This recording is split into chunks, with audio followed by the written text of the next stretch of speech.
Welcome to Church Pulse Weekly. It's Carey Nieuwhof here. So glad you're joining us. And as we make our way through summer together, it's reading season. And, man, one thing that unites most of us is we're all trying to parent kids. I'm a parent. David Kinnaman, welcome. You're a parent as well, trying to figure it out. And that's why I'm super excited about our guest today, Jon Tyson. We're going to do a two-part interview with him. Today, we're going to talk about parenting. And there's a book that you have co-produced, I guess you want to say co-published with Baker Books and also with Jon, called The Intentional Father. And you've been drilling into some data on parenting as well, correct, David? Yeah, that's right. Yeah, we're so excited to hear with Jon Tyson and to talk with him about fathering and about parenting in general.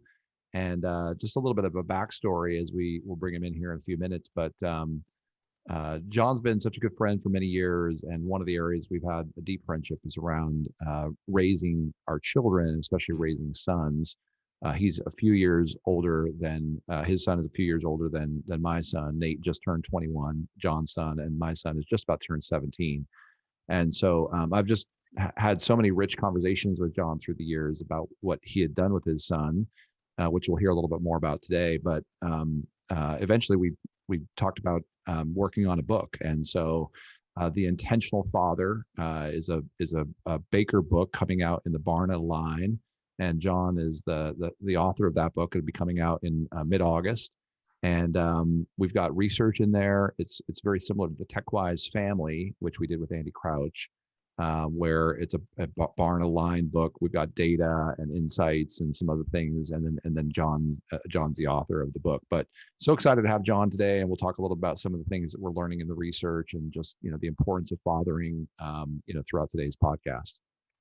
Okay, well, let's talk about that. What are you seeing in the research? What are you seeing in the numbers, David?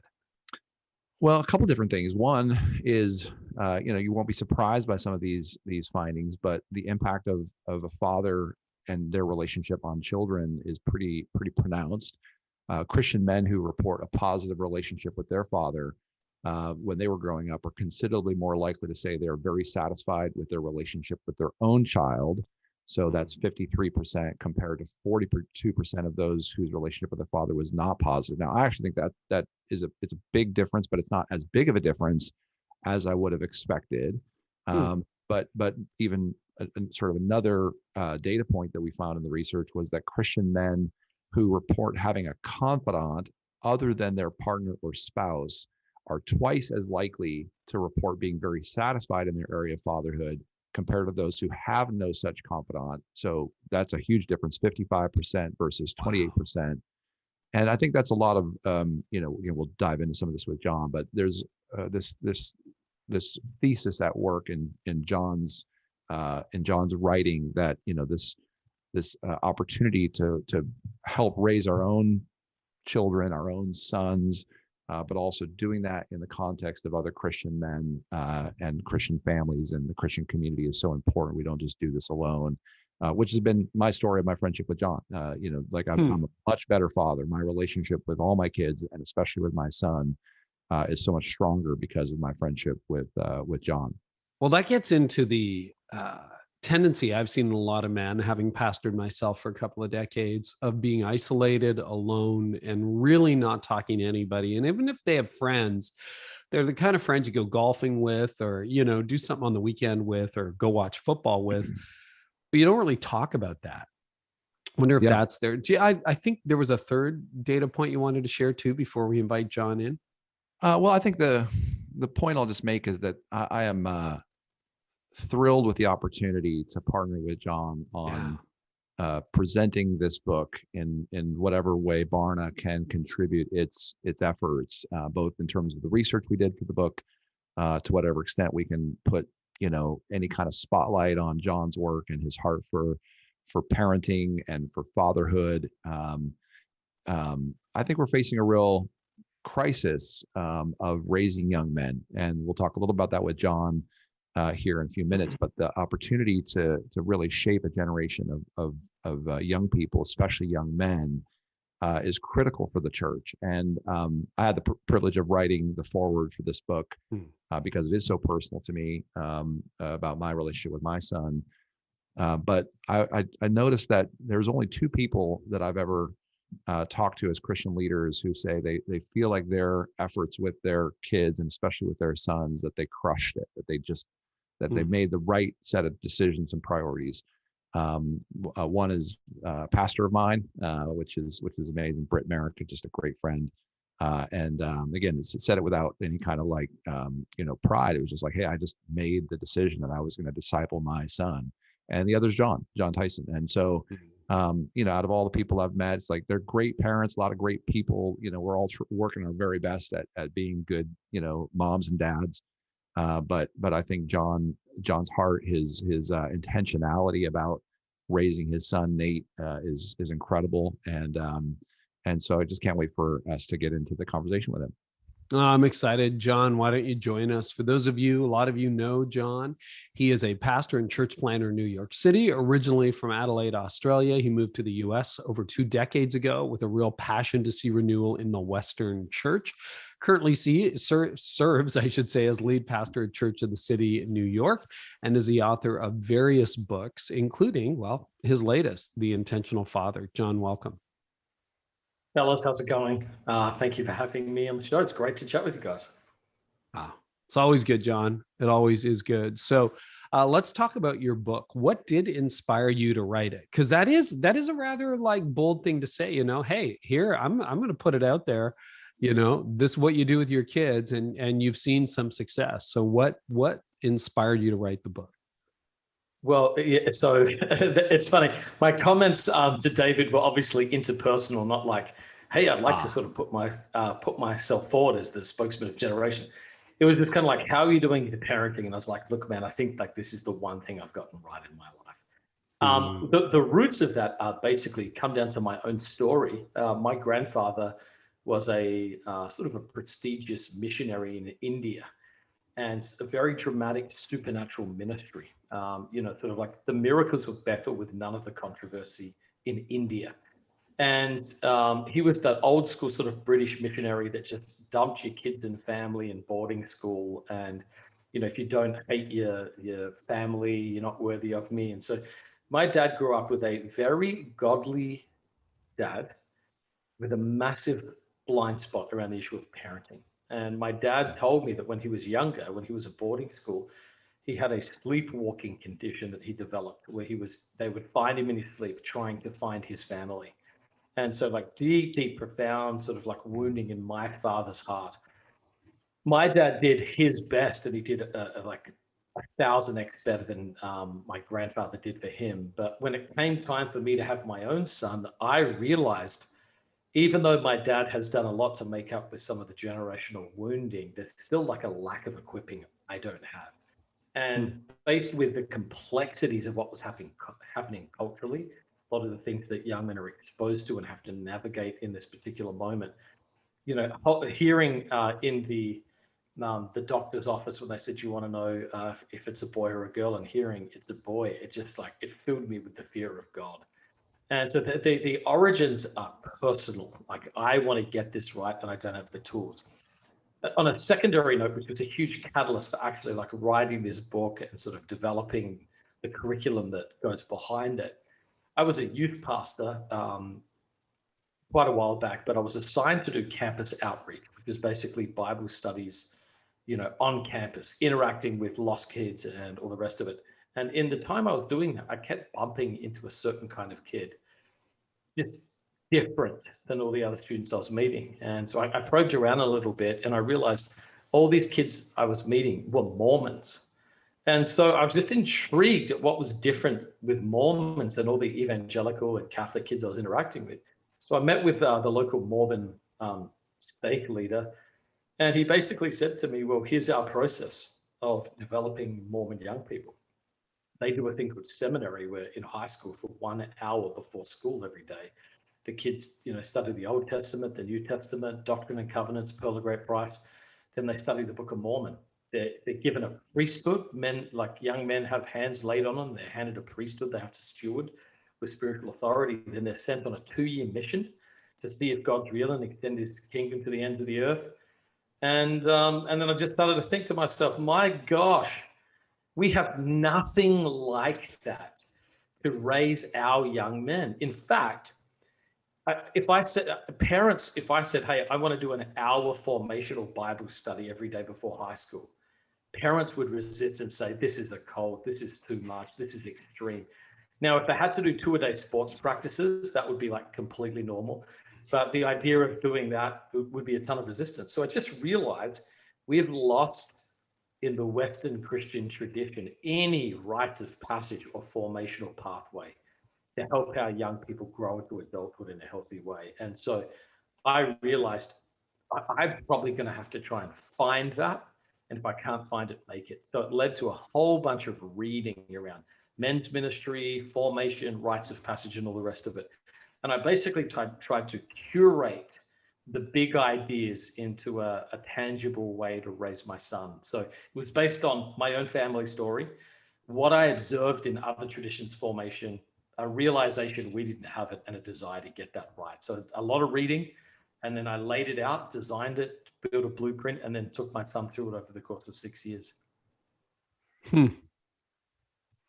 Tell us a little bit. I know you probably devoted 50,000 plus words to it, but if you can, what is the thumbnail of the framework? Is it like that? Is there like a Bible class? I know you did this massive touring hike. We were saying before we started recording, even with your daughter, you're like taking her to Iceland on a discipleship formation thing. So it's more than just, hey, make sure you get to church. Like what's the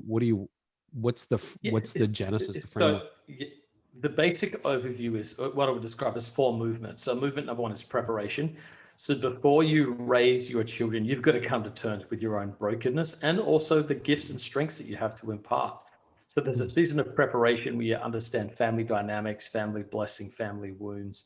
You try and sift through your own story for the knowledge, the wisdom, the lessons you want to impart. That's the first part. The research shows whatever's not transformed is transferred, which means that, we've all made vows, I'm never going to be like my dad, and then we're exactly like our dad because we don't have another way of being. Or we overreact instead of actually asking the question, what do my kids need, rather than just operating out of my own story. So the first part is about preparation. Second one's about initiation, which is like consciously creating liminal space, which means bringing them into a designed portal that basically says, in this place, you'll be prepared for adulthood. You're not yet, you will be, and here's the path. The third part is formation, what you actually want to see happen in the time you spend together. So what are some clear objectives you hope to see? And then lastly, it's recognition, which is how do you honor the journey that your son, in particular for this book, has been on, and how do you welcome him into the larger community of men so he has a sense of belonging?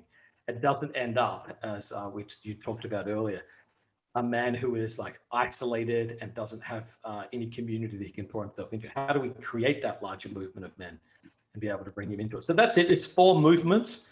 You can do it in a year. You can do it over several years. But the goal is a conscious formational pathway to help adolescents walk healthily into manhood.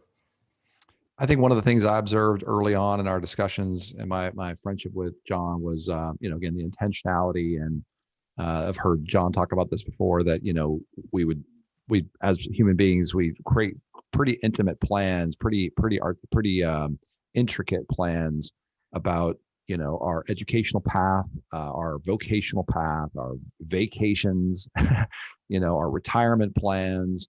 If you're a church leader, you've got all sorts of strategies, spend so many hours each week just thinking about, how you're going to invest in, what God's called you to do.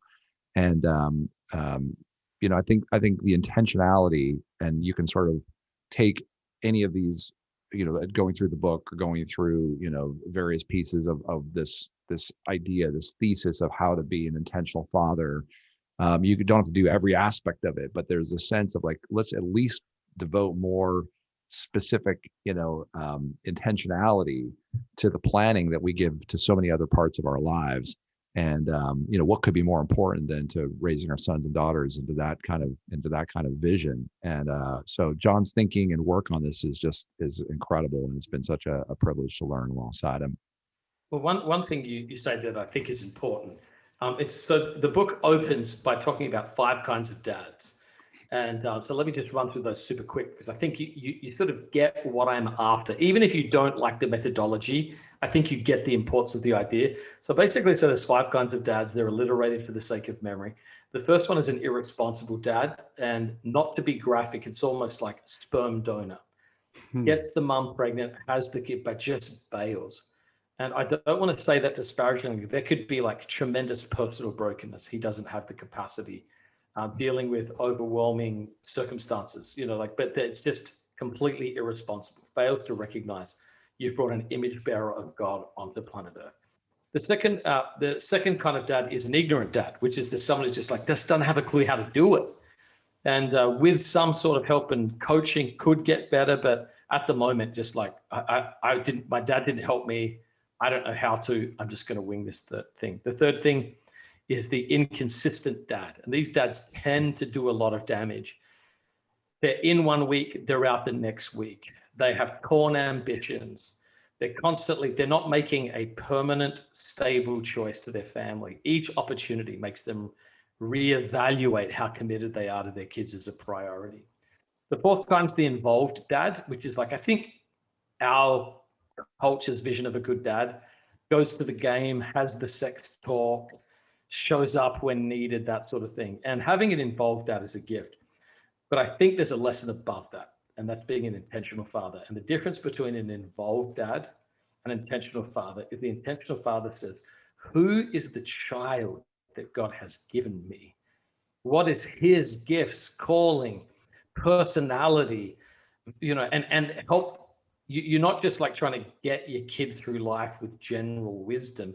You're trying to take into account the specific things they need in order to thrive in life. So just one practical example, I am what is described as a reluctant leader, which means people don't see this. I preach regularly. I'm in front of people.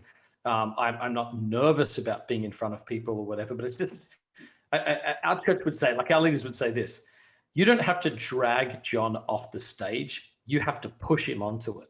Now, I'm very happy to be there, but I don't have to be the center. As a young kid, I was very, very gifted. So top of my class academically, champion, just sort of the most valuable player in various sports. So all the messaging I got growing up was don't be arrogant, don't be arrogant, don't be arrogant, don't be arrogant. And the truth is I struggled with insecurity my whole life, not arrogance. And so the general principle, hey, here's a gifted person, we need to make sure they don't get arrogant. That's good Christian wisdom. But intentionality would have said, Jon, what's happening in your heart? And I would have said, I'm very insecure. And the advice to that would be courageous, be courageous, be courageous. And it's only intentionality that gets behind the behavior to help you understand the state of the heart. That's what I'm advocating for, knowing your kids and then designing and building it out of who God's made them to be. This is a really big question these days, and a bit of a loaded one, but how do you define biblical manhood? That is such a charged question in our culture. What do you do with that concept, Jon? Well, I mean, part of the challenge is there's no sort of clear biblical definition. There's not hey, here's the verse, here's what it says. Yeah. And there's been a lot of cultural overreaction. So let me give you a crack. So number one, I want to start by saying this: men and women have a lot more in common than they have that is different. And so we don't want to eliminate the differences, and we don't want to exaggerate the differences. So we're trying to pass out in a healthy way, what exactly are they? So here's my definition: an image bearer and son of God. So this is identity, entrusted with power and responsibility. So we're talking about the potency and potentiality of a man's life to create, cultivate, care, and guard the life that they've been given for his joy and the good of others. So again, I've tried to pack sort of 8 or 9 theological concepts or ideas that are connected to that, but that's it. So it's an image bearer and son of God, identity, entrusted with power and responsibility, possibility to create, cultivate. So that's it, the imago Dei, the creative component, cultivating, taking what exists, making it better, pushing it in a direction, caring, which is sort of like the empathetic, loving side of it, guarding, the defending component of it, definitely present in Scripture, the life we've been given, and this is for our joy and for the good of others. So there's some deep existential sense of reward for living this way, and it benefits others when we get it right.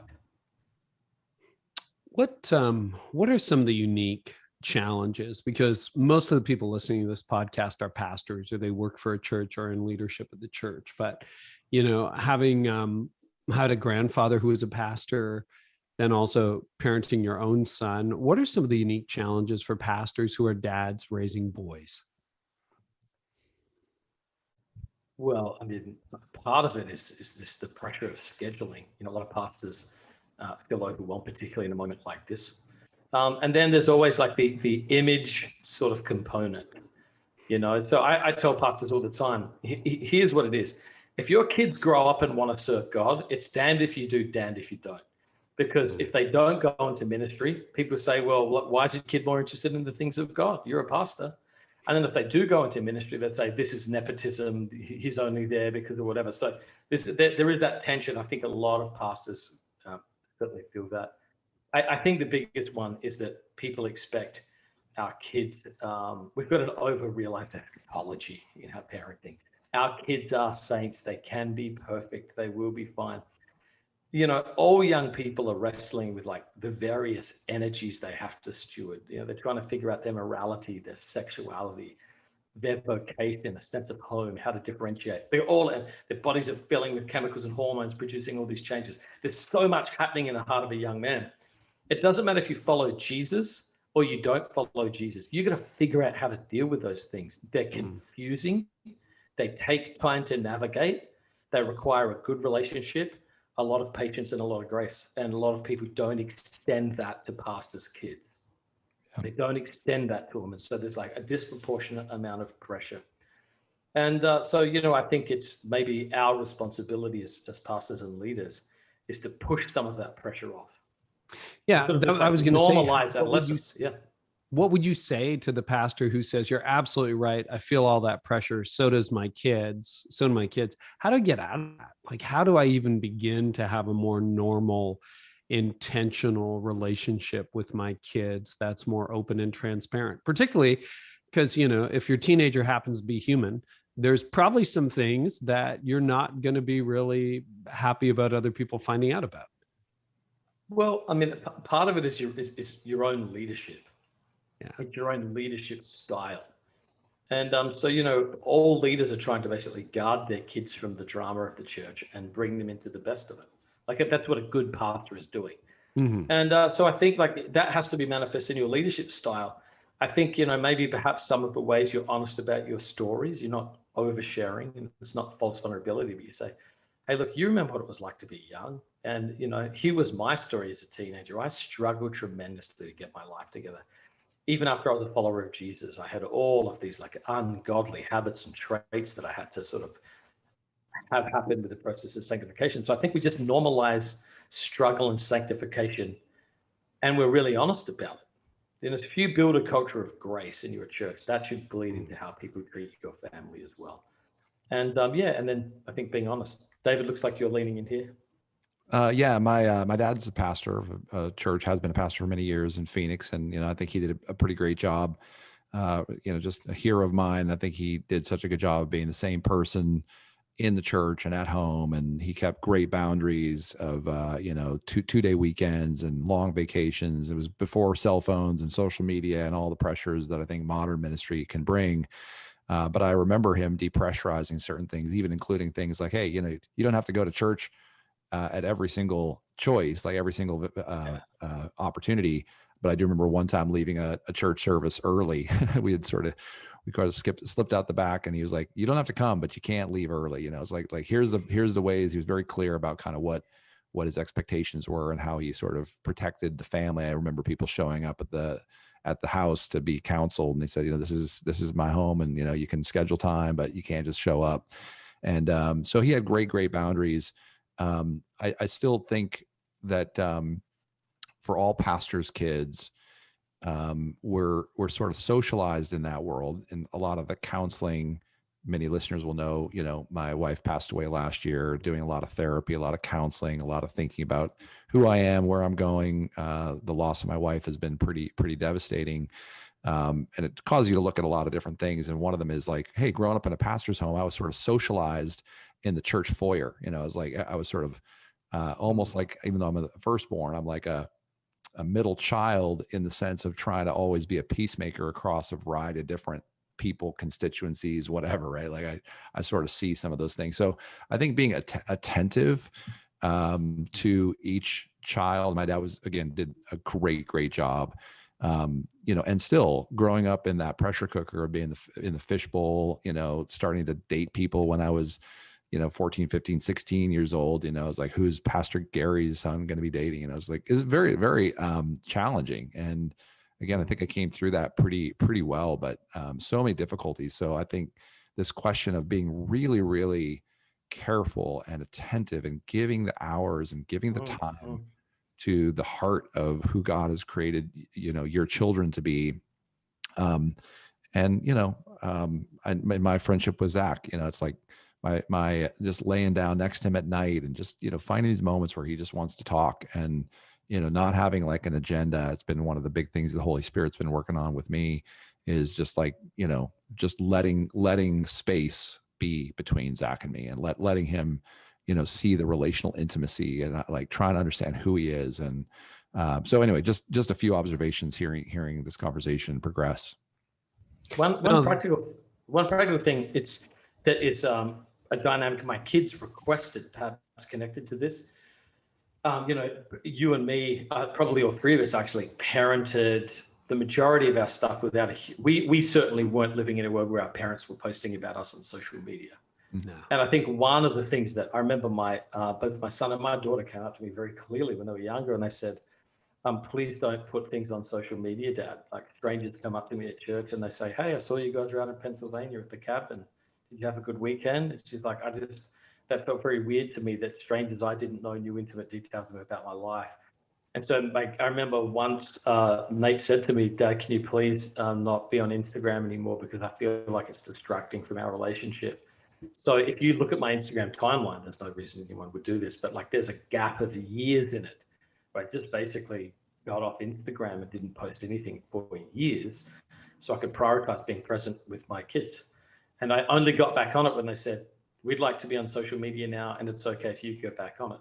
But then that was a whole nother parenting thing. But I think that actually did a lot because, I think my kids had some understanding of like influence and even pastoring through being aware of what other people are doing on social media.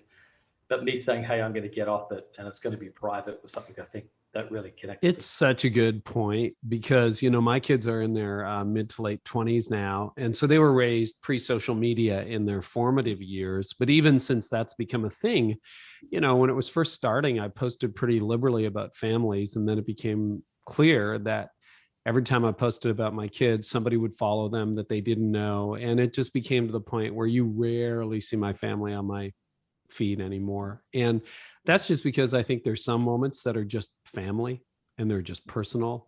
And, I'll always check with them with posting, but that's a level, David, you didn't have to grow up with, right? As a PK, you imagine that every time you're in the backyard thinking you're off just with your family, all of a sudden, boom, there you are. And 20 people. I remember, Jordan, my oldest, would say, how come all these people know what's going on in my life? I'm like, yeah, so you're right. I think the equivalent of that was having stories told about our family from the front. And that's a classic. Maybe my dad will listen. Maybe he won't to this podcast. It's hit or miss, but if he did, it's not like a major mistake. But I do think there was times where it was like a little bit of sharing and part of the comedy and the humor. And now I use stories about my kids in my talks. I have, however, carefully vetted and say, hey, are you guys okay with me telling the story? Or there's just a few stories in the book, Faith for Exiles, where I write about some of the things my kids have done. They're all positive, but I'm very sensitive to that. Like, they're, and I always think like how how hard it is, for Christian, for sons and daughters of Christian leaders, like I've got a PowerPoint deck about how to be a Christian dad. It's like, how lucky are my kids that they have me for a dad, and so like all the answers turn out to be, pretty tough. I've talked to a couple people recently who said they're Christian leaders are like, I'm not talking about parenting anymore because I don't know what I'm doing. I think we all come to something of the end of ourselves, and we should, in terms of saying, hey, we got all these simple answers.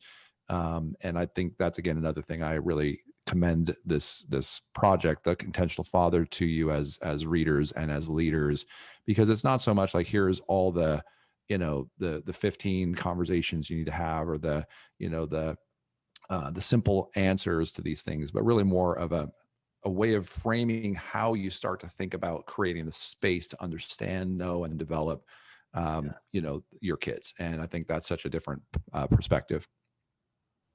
One other thought I just want to put in here, which is sort of like maybe it's a little disclaimer. I mean, I have no promises in this book. Okay, so it's not like a lot of Christians' things are like, here's a guide to mind-blowing sex God's way when you're married.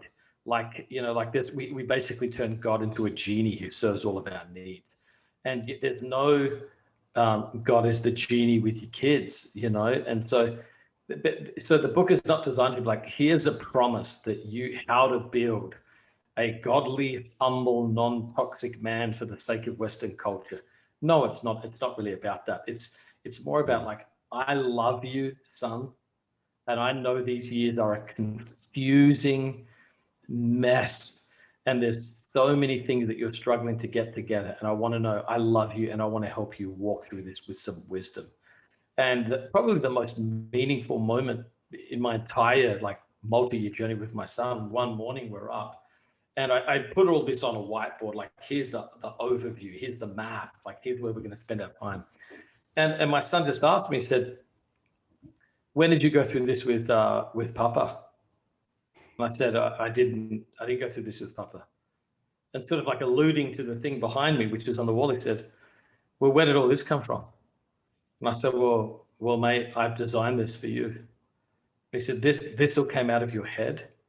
I said, well, no, it's like a lot of wisdom from like the great tradition of men. But yeah, I've read about this and I've designed this for you. And he got choked up and he said, wow, Dad, I feel really loved. And I was like, that's the actual goal of this. It's not like a virtuous project. Look at all these passive dads. Thank you, Lord, that I'm not like other fathers. It's none of that spirit. It's all about, God, it's so hard to get through adolescence these days. And because we love our kids, we're going to be intentional in helping them just like navigate the gauntlet of complexity. So that's the vision behind it. Oh, that's so good. Well, Jon, we're going to bring you back next episode or in the future, and we're going to talk, shift gears, talk about the future church, talk about what we've been through. But this has been such a wonderful thing, because that is the one thing that lasts a lifetime, right? Is your parenting. You will retire at some point or not be the pastor of your church or whatever, but you're always going to be the father of that son, the father of that daughter. So David and Jon, thank you so much. Thanks to everybody for being with us. The book is available anywhere you get books. It's called The Intentional Father. It's a Barna and Baker co-effort. Jon Tyson, thanks so much for writing. Thanks so much for leading. And hey, if you haven't subscribed yet to this podcast, please do so. And